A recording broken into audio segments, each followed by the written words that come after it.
Emily Sunday said today that she's urging you trying to avoid the X Factor.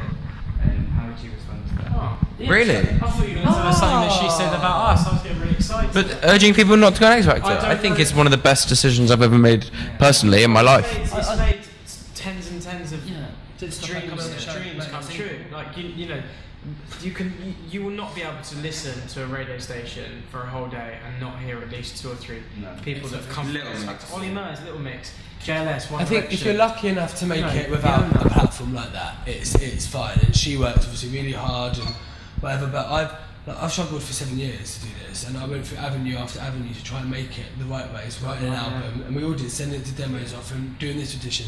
And there comes a point when you have to sort of like be like, it doesn't cheapen the fact that we've made it because we still work just as hard. But people that say they don't agree with the X Factor does upset me a little bit, especially when they're happy to go on the show last year and promote their album.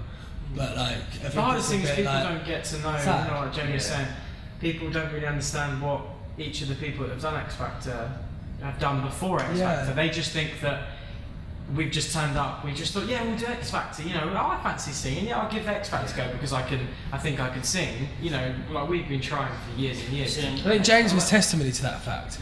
James is a real artist. Like, we are a boy band, there's no beating around the bush, we're a boy band of X Factor that were manufactured at judges' houses. Like, we are that lane of artist, and we're happy to be that, and we're not trying to make us not be anything. But James is a real down to earth underground artist. His music is fresh, it's innovative, like, and he struggled for years. He struggled so much. He was living in a bedsit, and he was on the breadline. Do you know what I mean? And there's only so many times you can say, "I'm going to do it the right way," and then it ends him up in a position like that, and then he does this, and it changes his life forever. So, like, it's the publicity that X Factor gives you as well. You can't.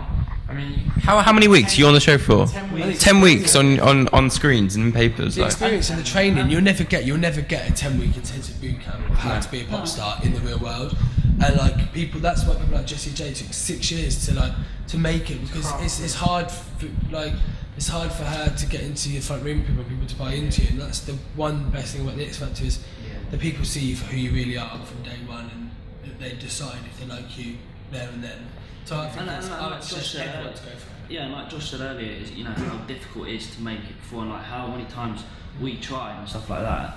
And like, for example, our book's coming out in September, and it kind of shows you in depth of what we used to do before, and then kind of what happened throughout the X Factor and our journey through the X Factor, which obviously people which are thinking about going for the X Factor can read that and kind of think, well, yeah, you know, that's also represented in our music video that's out on Monday.